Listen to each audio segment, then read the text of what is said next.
Welcome back to Mutual of Terror. In our last episode, we explored the ghosts of the Empire, the Imperial Intelligence Corps. Today, we turn to one of the Empire's primary ground combat forces, the Imperial Drop Marines. Imperial hierarchy, where the Drop Marines stand. To understand the Drop Marines, we must begin at the very top. At the apex of Imperial authority stands the Emperor. Beneath him sits the Magister Militum, the Lord Field Marshal, who commands all Imperial military forces in the Emperor's name. From there, the military divides into two primary branches. The fleet, responsible for naval warfare. The ground forces, responsible for planetary combat. Each is commanded by a field general.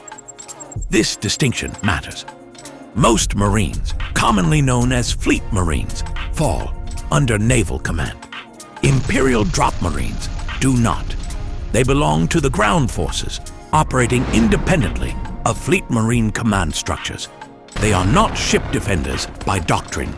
They are shock troops of planetary war. The nature of war. Where they fight in the Empire of Core Worlds, wars are not always decided by fleets, nor by armored divisions rolling across alien deserts. Some battles are decided in corridors no wider than a coffin.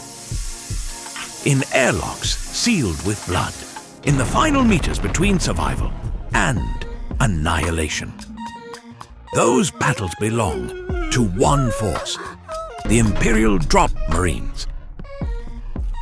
What they are and what they are not. They are not line infantry. They are not ODAT armored units. They are something far more precise.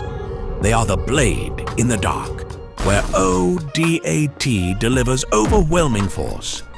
Drop Marines deliver certainty. They are often the first Imperial presence planetside, the final line of resistance aboard a failing vessel. The force sent when failure is not an option. Orbital assault, the drop armor, and the fall from orbit. Before a Drop Marine ever fires a weapon, they must survive the most dangerous phase of their mission, the descent. Imperial Drop Marines are equipped with specialized drop armor, a heavily reinforced combat system designed for orbital insertion. This armor is not simply protection, it is a survival system.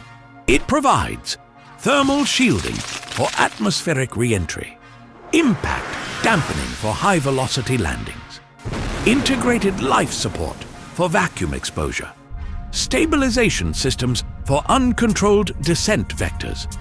Encased in this armor, Drop Marines board orbital drop pods, compact, heavily armored insertion craft.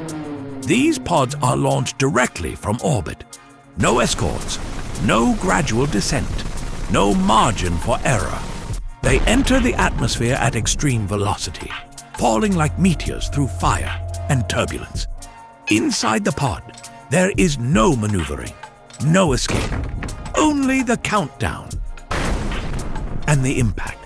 When the pod strikes, it does not land, it hits. The doors detonate outward, and the Drop Marines emerge immediately into combat, disoriented, outnumbered, already inside the enemy's defensive perimeter. Because Drop Marines are not deployed to fight their way in. They are deployed already inside the fight. Close quarters war, their true battlefield. Despite their orbital role, the Drop Marines' true domain is not the open battlefield. It is the confined, brutal reality of close quarters combat. Tight corridors, zero visibility, no room to maneuver. Every corner is a kill zone. Every hatch, a gamble. They fight as a wall, disciplined, unmoving, unbreakable. Las fire scorches the air.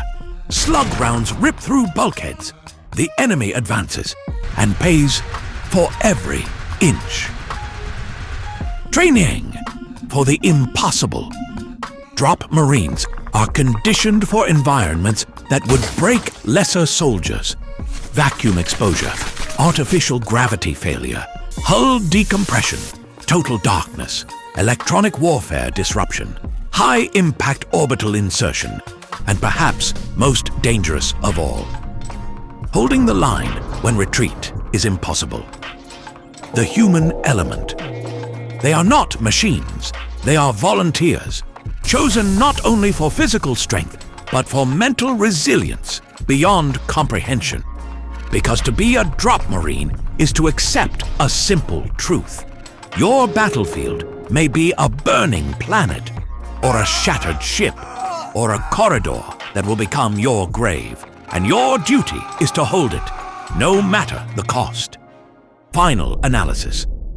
Entire fleets may fall, planets may burn, empires may tremble, but as long as a single corridor is held, as long as a single hatch remains sealed, as long as one drop marine still stands, the Empire endures. Imperial Drop Marines, first in, last out, never broken. If you like this video, make sure to like, share, and comment. It means a lot to us. Make sure to also subscribe so you can get notified when new videos are made. You can also learn more about ODAT Universe at https://millsci-fi author.com. Sign up for our newsletter. We promise not to spam you.